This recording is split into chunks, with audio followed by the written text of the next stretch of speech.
এখনো কিন্তু 3টা বড় বড় ভূমিকম্প আসা বাকি আছে। নবী করিম সাল্লাল্লাহু আলাইহি ওয়াসাল্লাম একদিন মসজিদের সামনে যাচ্ছেন, সাহাবীরা ভিতরে বসে আছে। সাহাবীরা কোন একটা বিষয়ে কথোপকথন করছেন। নবী করিম সাল্লাল্লাহু আলাইহি ওয়াসাল্লাম জিজ্ঞাসা করলেন, তোমরা কি নিয়ে কথাবার্তা বলছো? সাহাবীরা বললেন যে আমরা কিয়ামতের আলামতগুলো নিয়ে কথা বলছি। তখন নবীজি বললেন সাল্লাল্লাহু আলাইহি ওয়াসাল্লাম, 10টা আলামত আসার আগে কিয়ামত হবে না। কয়টা আলামত? 10টা। এই 10টা আসার আগ পর্যন্ত কিয়ামত হবে না নিশ্চিন্ত থাকতে পারেন। কিন্তু এই 10টা কবে চলে আসবে এর কোনো গ্যারান্টি আছে? নাই। তার প্রথমটা হচ্ছে দাজ্জাল, মাসিহুদ দাজ্জাল মানুষের রূপে বের হবে। 2, ঈসা ইবনে মারইয়ামের আগমন। নবী ঈসা আলাইহিস সালাম আসবেন এবং তার হাতে দাজ্জাল নিহত হবে। কোথায় নিহত হবে সেটা বলে দেওয়া আছে, প্যালেস্টাইনের বাবেলুদ নামক জায়গায়, যে জায়গাটা অলরেডি প্রস্তুত। 3 নাম্বার হচ্ছে দাব্বাতুল আরদ, জমিন থেকে একটা অদ্ভুত প্রাণী বের হবে যে মানুষের সাথে কথাবার্তা বলবে। এটা হাদিসে আছে কিন্তু, তা আমরা এখন নিঃসন্দেহে 90% মানুষ বিশ্বাস করবে না।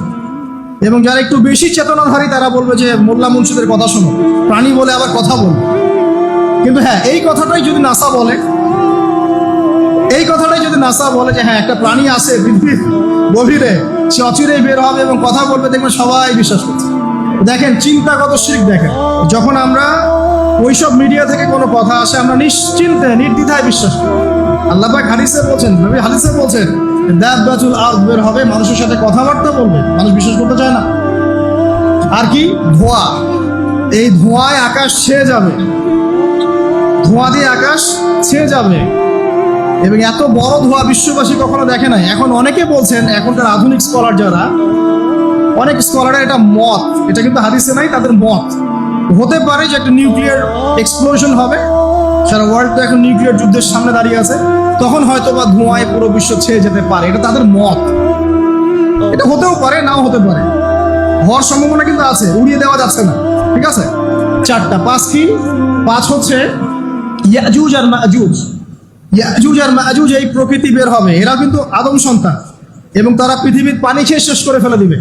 তারপর এই যে 6, 7, 8 এই 3টা হচ্ছে 3টা বড় বড় ভূমিকম্প, যেটা বলতে গিয়ে আমি জিজ্ঞাসা আসলাম যে 3টা ভূমিকম্প এখনো আসা বাকি আছে। নবীজি বলেছেন একটা পৃথিবীর পূর্ব দিকে হবে। পূর্ব দিক কোন দিক? এই যে Indonesia, Malaysia, Bangladesh, Pakistan, Myanmar, আপনার শ্রীলঙ্কা, এই পুরো কন্টিনেন্ট পূর্ব দিক, পৃথিবীর পূর্ব দিক। কোন কান্ট্রি এটা তো বলা হয়নি, পূর্ব দিক বলা হয়েছে। এবং এখানে ভূমিকম্প বলা হচ্ছে না, বলা হচ্ছে ভূমি ধসে যাবে, মানে পুরো ভূমিটা নিচে চলে যাবে। এখন যারা এগুলো নিয়ে গবেষণা করেন তারাও কিন্তু সেম কথাই বলছেন, খেয়াল করে দেখেন। তারা হয়তো বিজ্ঞান দিয়ে ব্যাখ্যা করছেন, কিন্তু হাদিসে কিন্তু এটা বলা আছে। আরেকটা হচ্ছে পৃথিবীর পশ্চিম দিকে। আর পশ্চিম দিকে কেন হবে জানেন? সমকামিতার কারণে, সুদের কারণে, জেনার কারণে, পর্নোগ্রাফির কারণে, এবং সারা বিশ্বকে তারা যে জুলুমটা করছে, এই জুলুমের প্রতিফল হিসেবে আল্লাহ পাক ঘোষিয়ে দিবে। এর কোনো অস্তিত্বই থাকবে না। এখন মনে হচ্ছে না যে